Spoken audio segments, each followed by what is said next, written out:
Oi pessoal, eu sou a Ana, sejam bem-vindos ao meu canal. Esse vídeo aqui vai ser para contar para vocês como foi o processo de publicar meu primeiro livro físico, que finalmente está nas minhas mãos. Eu até gravei um unboxing para vocês aí no canal e agora finalmente eu tenho ele nas minhas mãos para poder contar para vocês como foi esse processo de publicar meu primeiro livro físico. A primeira etapa foi o contato com a editora, tá?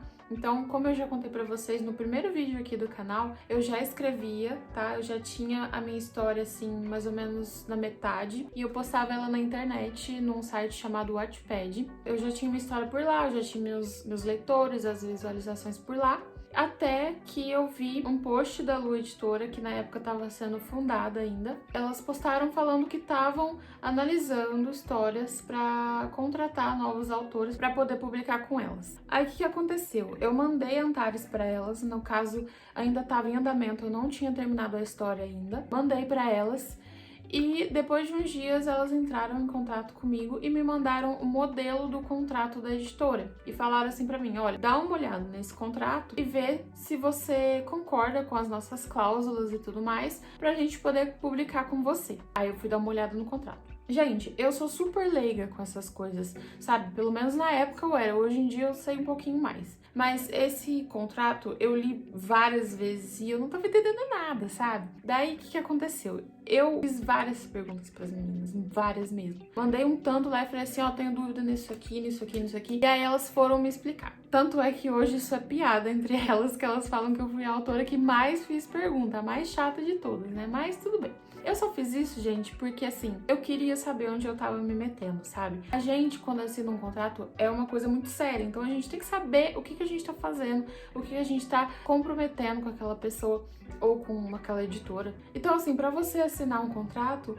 tem que ser algo que você saiba muito bem com quem que você tá lidando, o que a editora vai proporcionar pra você, se o seu dever é algo que você pode cumprir, porque caso você não cumpra o contrato, tem multa. Então eu só fui bem chata, assim, porque eu queria saber como que funcionava e eu queria, assim, ter certeza de que era algo que ia ser bom não só pra mim, mas pra editora e que a gente não ia ter problema nenhum quanto a isso, né? Porque tem muita gente aí que faz contrato, né, e faz tudo igual o depois, né? E foi aí que eu assinei o contrato, finalmente, né? E aí a gente fechou o acordo e falamos, vamos publicar Antares pela Lu Editora. Só um parênteses aqui, gente, que eu queria explicar pra vocês. Não é assim que funciona em toda editora, tá? Eu tô contando pra vocês a minha experiência, como foi comigo. Mas normalmente, o que acontece? Em editoras maiores, como, por exemplo, a Intrínseca, sabe? Elas não entram em contato diretamente com o autor, então você não consegue chegar neles e já manda teu manuscrito. Aí o que acontece? Você tem que ter um agente literário. Esse agente literário, ele vai apresentar o teu conteúdo para editoras maiores e caso elas tenham interesse, elas vão entrar em contato com você. Mas no meu caso, como eu publiquei para uma editora não tão grande assim, a gente se falou diretamente lá e eu já disse que eu tinha interesse de assinar o contrato. A gente fez a assinatura digital e pronto, estava feito, o Antares ia ser publicado. Qual que foi o próximo passo? Foi a etapa da adaptação. Essa etapa, muita gente me pergunta até hoje, até esses dias eu recebi uma pergunta sobre isso. Então eu vou explicar para vocês desde o começo, assim, vou falar bastante. A adaptação, gente, ela é a troca dos nomes dos personagens da fanfic para nomes originais. Então essa etapa ela só existe quando o conteúdo que você escreveu era originalmente uma fanfic. O que é fanfic mesmo? Fanfic é uma história que você escreve usando pessoas reais e públicas como personagens. Por exemplo, eu faço uma fanfic usando, sei lá, o Luciano Huck de personagem. Ele é uma pessoa pública. Então, quando eu for publicar o meu livro físico original, eu não posso continuar usando o nome do Luciano Huck. Por quê? Porque as pessoas públicas, as pessoas famosas, elas ganham dinheiro pelo nome delas. Então, se eu for lá e eu usar o nome do Luciano Huck, eu vou estar ganhando dinheiro em cima dele, né? E isso é contra a lei. Claro que o Luciano Huck não vai bater na minha porta e falar assim, Ana Júlia, para de usar meu nome, para de lucrar em cima de mim. Porque as chances disso acontecer são muito pequenas, né? Mas é contra a lei. Então, o meu conteúdo que estava lá escrito como fanfic não pode ser publicado daquele jeito. A gente precisa alterar os nomes, você tirar os nomes das pessoas que realmente existem, das pessoas públicas, dos artistas e sei lá o que. Aí você vai pegar esse nome e vai trocar para um nome original. O nome original pode ser qualquer outro nome, gente. Nome fictício, sabe? Você mesmo escolhe. Depois disso que você vai poder publicar o teu livro. Ai, Ana, mas eu não leio depois que troca nome. Gente, por favor, não façam isso com os autores. A gente fica realmente muito triste e ofendido. É muito triste quando um leitor gosta da tua fanfic, gosta da tua história, vai lá, te elogia, fala um tanto de coisa. Aí quando vem você recebe uma super oportunidade que você fica pensando assim, nossa, cara, é minha oportunidade de publicar um livro físico, eu vou ser uma escritora de verdade, eu vou ser um autor de verdade, eu vou ter meu livro físico na minha mão, sabe? Isso aqui é muito importante pra gente, é um sonho pra gente, sabe? Você vai lá, você recebe essa oportunidade e você decide publicar a tua fanfic como história original. Aí os teus leitores ficam decepcionados. Por quê? Porque eles gostam de ler história com o nome dos artistas que eles gostam, né? Então assim, o fã do Luciano Huck, ele quer ler a fanfic imaginando o Luciano Huck lá, entendeu? E cara, a gente não pode usar o nome dele. E é bom que a gente não use mesmo, porque assim, às vezes você vai lá, vai usar o nome do fulaninho, Luciano Huck, e aí todo o teu sucesso vai ser em cima da fama dele. Tudo que você vender vai ser por causa que é do Luciano Huck, sabe? Isso é triste, a gente quer fazer o nosso sucesso, a nossa carreira, a gente quer vender o nosso nome, não o nome de outra pessoa. Então é muito triste você chegar no autor, você falar isso, que você não vai mais ler a história dele, porque você tirou o nome do Luciano Huck, botou outro nome, sabe? É muito triste, porque assim, o leitor, ele acaba desvalorizando toda a tua história por causa de uma palavra, né? E assim, gente, quem escreve fanfic é um autor como qualquer outro, sabe? É um escritor como qualquer outra pessoa. E a gente tem chance de publicar nossos livros, de fazer sucesso como qualquer outro escritor. Então, pra você ir lá e falar que não vai mais ler a história do autor porque ele trocou o nome, é ofensivo pra gente, sabe? Não faz isso, não faz. Você não quer ler com o nome trocado? Tudo bem. Eu entendo, de verdade. Mas não precisa ir lá e falar pro autor, ou então falar assim, por que você mudou o nome? Cara, a gente mudou o nome porque a gente tem nosso dever como cidadão de cumprir com a lei, não é mesmo? E também porque a gente quer ter sucesso com o nosso nome, não com o nome de outra pessoa, né? Eu acredito que todo mundo quer fazer sucesso por si mesmo e não em cima da fama de outros. Então, basicamente, gente, o processo de adaptação é só mudar o nome, tá? E isso só vai acontecer se a tua história foi escrita originalmente como fanfic. Caso contrário, vai continuar com os mesmos nomes. Então, o que aconteceu? Como Antares era uma fanfic, eu fui lá, escolhi os nomes novos que eu queria e troquei os nomes. Esse foi o processo de adaptação. Na terceira etapa, a gente começa a revisão. Gente, só queria deixar claro uma coisa. Em cada editora, a revisão acontece de uma forma diferente.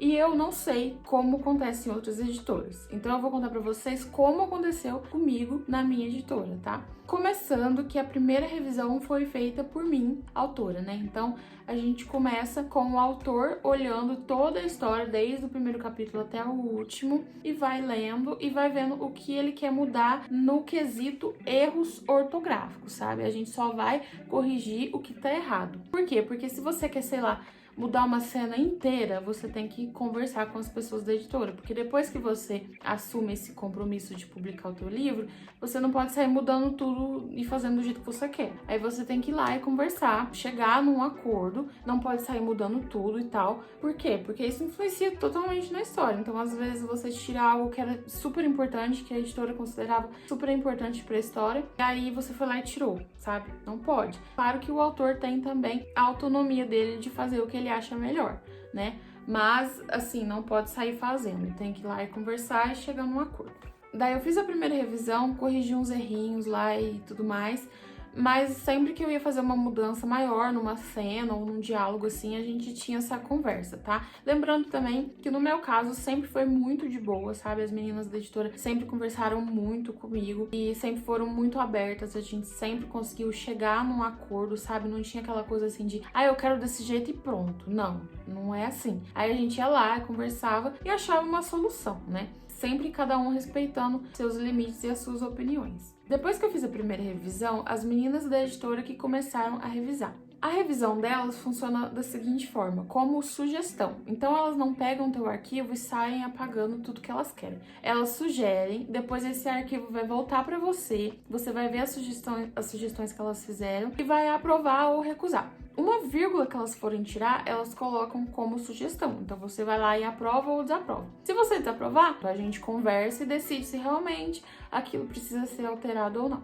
E esse processo de revisão seguiu até muito tempo, gente. Essa revisão é assim, é cansativo. Então, se você quer publicar um livro, eu já te aviso, é cansativo demais revisar. Por que que é cansativo? Porque, gente, a gente não faz isso só uma vez, tá? Então, assim, eu olho o arquivo, a editora olha o arquivo. Eu olho as sugestões das meninas da editora, aprovo ou desaprovo. Depois, volta para a editora. Aí a gente começa uma nova revisão. Então, assim, esse processo todo de revisão, de tacar para um, tacar para o outro, só vai acabar quando ninguém mais tiver sugestão para fazer. Eu olhei, elas olharam, eu vi as sugestões delas, aprovei, desaprovei e pronto, tá tudo certinho.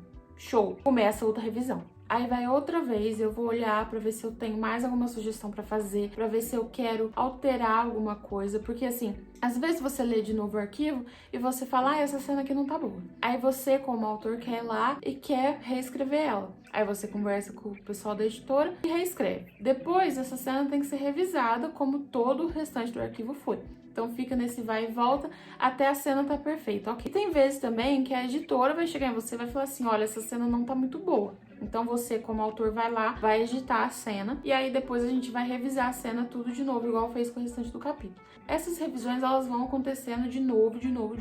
A gente faz umas 3, 4 revisões cada um, tanto a editora quanto o autor. Depois que tá tudo pronto, que tá assim, uma beleza, né? Que a gente pensa assim, nossa, finalmente acabou. Não acabou. Porque aí o arquivo vai para revisora, né? Basicamente, ela vai apontar erros ortográficos, sabe? É muito raro elas chegarem e falar assim, ó, essa cena tem que ser reescrita. Porque normalmente você, como autor e a editora, já reescreveu ou já editou tudo que tinha para editar. Então, basicamente, a revisora, ela vai ver a coesão do teu manuscrito, vai ver os erros ortográficos, os erros gramaticais e vai corrigir. Depois que ela corrigir tudo, você vai ver se ficou bom, você vai aprovar ou rejeitar as sugestões que ela fez no teu manuscrito. Aí depois, a hora que ela fala assim, pronto, tá tudo certo, tá tudo corrigido, aí o que a gente vai fazer? Vai para a leitura final, que é basicamente outra revisão, né? Só porque você achou que tá pouco revisão, então toma mais revisão. Essa leitura final, gente, ela acontece quando já tá todo mundo louco de tanta revisão. Então você já fez lá 500 mil revisão, a editora já fez 500 mil revisão, você não aguenta mais ler aquilo lá, não tem nada mais pra sugerir, a revisora já falou que tá tudo certo. Então, assim, a leitura final, o que ela é? Pra ver se tem alguns erros que foram passados pra trás ou não. Esses erros podem ser até erros de digitação, tá, gente? Porque, assim, o pessoal fica tão doido lendo aquilo lá uma vez, outra vez, sabe? Chega uma hora que a gente não sabe mais o que a gente tá lendo, cara, o teu cérebro fica cansado. Mas a leitura final é justamente pra você não deixar passar nenhum erro. Às vezes tem erro de digitação, gente. Às vezes é erro, assim, tipo, tão pequeno que passou por 5 pessoas e nenhuma das 5 viu. Então essa leitura final, ela é necessária por isso, porque a gente tem que ver se tem algum errinho ali ou não. Gente, a diagramação, eu não sei se ela é realizada antes ou depois da leitura final. Eu, sinceramente, não sei como funciona em outras editoras. Mas, no meu caso, a gente fez a leitura final com o arquivo já diagramado. Por isso que eu fiquei em dúvida se eu colocava antes ou depois da leitura final, porque eu não sei como funciona em outras editoras. Mas, no meu caso, foi meio que tudo junto, sabe? A gente fez a leitura final ao mesmo tempo que faziam a diagramação. Pra quem não sabe, a diagramação é o design da página do livro, tá? Vou mostrar aqui pra vocês no meu. A diagramação é basicamente esses detalhezinhos que tem na folha do livro, olha. Aqui no caso que tem o meu nome, né? E aqui o nome do livro. Esses detalhezinhos são todos feitos na diagramação, na arte da folha mesmo. Tanto é que essa aqui que é a que eu mais gosto. Deixa eu ver se eu acho. Essa folha preta aqui, ó. É que eu acho mais linda. Nos inícios dos capítulos que tem flashback, a gente colocou essa folha preta que ficou muito linda também. Então, todas essas artes são feitas durante a diagramação. Então, o que a gente tinha que olhar durante a leitura final? Se tinha algum erro de margem, se tinha algum erro de design da folha mesmo. A gente olhava se estava tudo certinho nessas margens aqui, se não estava cortando nenhuma palavra quando chegava no final. Tudo isso a gente olhava também na leitura final. Essa etapa da arte da capa, gente, no meu caso, ela não foi realizada depois que todo o arquivo estava pronto, não. Enquanto a gente ainda estava revisando, se eu não me engano, a gente já fez a capa do livro para ficar já adiantado, né? Porque quanto mais você adiantar essa parte de artes do livro, melhor. Porque depois você só fica por conta da revisão mesmo, que é o que vai te deixar doido. A arte da capa do meu livro foi o seguinte: eu contei para as meninas da editora o que eu tava imaginando, né? No caso, eu queria que tivesse Antares na capa do livro, que é a estrela, né? Caso vocês não saibam, Antares é essa estrela da constelação de Escorpião. E eu queria que ela estivesse na capa do livro, mas eu não sabia o que mais eu colocava, né? Eu só queria que ela estivesse na capa, mas só a estrela na capa também ia ficar muito sem graça. Então a gente não sabia o que colocava. Daí fizemos uma reunião, a gente sempre tinha essas reuniões entre eu e as meninas da editora. Aí a gente trocava ideia e tentava chegar num acordo do que a capa seria, ou o que teria na capa como elemento principal. Depois que a gente decidiu o que estaria na capa do livro, foi que a gente fez uma chamada de vídeo com a artista que fez a capa de Antares, que é a Amanda Barros. Então a gente fez essa chamada de vídeo com ela. Ela colocou, filmando lá como é que chama, gente? Que negócio que desenha? Acho que era o tablet, o iPad, sei lá. Enfim, aí ela ficou lá desenhando, fazendo uns rascunhos, enquanto a gente olhava. Aí a gente tava conversando e falando assim, eu gosto disso, ou então, testa colocar isso. Aí a gente decidiu, no caso, o Yin Yang, né? Daí a gente conversou com a Amanda e falou que queria o Yin Yang. E ela teve essa ideia de fazer um Yin Yang meio diferenciado, né? Foi ela mesma que teve essa ideia de fazer ele assim, ó, como se fosse uma gota. Aí a gente falou pra ela que queria também colocar a estrela. E eu não lembro mais quem que teve a ideia, porque a gente ia sugerindo as coisas pra Amanda e ela ia fazendo pra gente ver se gostava ou não. Daí eu não lembro quem que foi que falou pra colocar no meio do Yin Yang, né? E foi assim que ficou, a gente gostou bastante. No final também, não lembro quem que sugeriu. Eu sei que eu sugeri muitas coisas, mas eu nem lembro mais. Não sei quem foi que sugeriu pra colocar essa bordinha amarela aqui também, que ficou muito bonita. Depois a gente fez também o design da capa, que foi colocar o título, o subtítulo, colocar meu nome aqui, tudo certinho. Depois que a gente partiu para as orelhas, que são essas aqui que tem um trecho do livro, né? E também tem esse pedacinho que aparece também na diagramação. E basicamente foi isso, gente. A gente fez a capa do livro dessa forma. E foi assim que ficou tudo pronto de Antares, né? Porque o mais complicado mesmo é o arquivo, gente. É as revisões, é deixar tudo certinho. Porque a capa não demorou muito pra ser feita, foi bem rápido. A diagramação também foi bem rapidinha. Eu esqueci de mostrar também, mas a contracapa também foi feita pela Amanda, tá? Não sei se foi ela que teve a ideia das faixazinhas, mas tudo foi sugestão nossa, foi ideia nossa e é isso. A lombada, eu lembro que foi ideia da Raíssa, da editora, de fazer a lombada preta, ó, pra dar esse contraste no livro, ficou muito bonito. E só pra contar pra vocês, por fins de curiosidade, eu assinei o contrato com as meninas da Lu quando o Antares ainda tava em andamento, né? Então, eu continuei escrevendo. Durante todo esse processo de adaptação, revisão, fazer capa e tudo mais, eu continuei escrevendo. E aí, assim, eu revisava uns capítulos que eu já tinha escrito há muito tempo atrás e escrevi um novo. Era um trabalho, assim, muito pesado pra minha cabeça, na verdade. Porque, assim, eu cansava minha mente, eu cansava minha cabeça revisando e aí depois eu lembrava que eu ainda tinha que terminar a história. E essa coisa de você ir lá e tá no primeiro capítulo e quando vê você tem que escrever o último, é muito complicado, sabe? Pelo menos pra mim, gente, não foi uma experiência muito legal. Se hoje eu fosse chamada pra publicar um livro e ele tivesse em andamento, eu acho que eu não faria a mesma coisa. Eu esperaria terminar o livro todo, ele tá todo escrito e bonitinho, pra depois eu tentar publicar como editora. Não houve pressão nenhuma por parte das meninas da editora, porque elas sabiam que eu estava em andamento com a história, elas sabiam que eu estava escrevendo tudo. Então, assim, elas nunca me pressionaram, nunca falaram assim, nossa, anda logo aí pra gente poder terminar logo. Nunca teve isso. Porém, eu achei cansativo pra minha cabeça, sabe? Porque eu tive que fazer todo esse processo de revisão enquanto eu escrevia. Então eu achei que era muita coisa pra mim. Eu não conseguia fazer tudo certo, sabe? Eu sentia que eu tava falhando em alguma coisa, eu me cobrava demais. Daí eu ia lá, eu revisava e ficava tudo perfeito, mas na hora que eu ia escrever aquele capítulo, eu achava que tava meio ruim, sabe?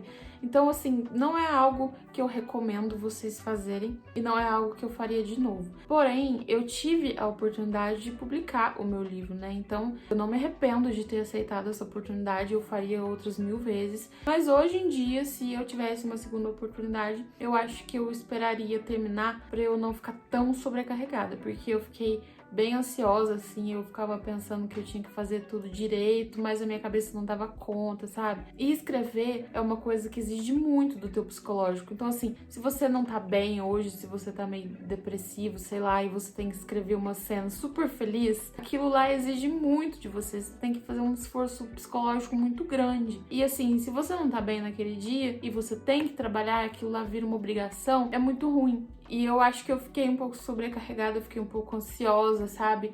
Eu tinha muita coisa pra fazer. Durante todo esse processo também eu trabalhava, eu estudava, então assim, eu ficava muito sobrecarregada, gente, de verdade. Então tinha hora que eu queria ter um tempo assim meu, sabe, com a minha família, fazer alguma coisa que eu quisesse. Quando você se apressa a fazer uma coisa, você acaba fazendo mal feito, ou então você não faz tão bem quanto você é capaz de fazer. Eu acho que foi o meu caso, porque eu ficava tanto nessa de revisão, de escrever, revisão, escrever, trabalhar, estudar, tentar ter um tempo pra mim, e eu acabei assim, tipo, sentindo que eu falhei muito em algumas coisas, e eu acho que se eu tivesse a oportunidade de fazer de novo, eu teria feito melhor.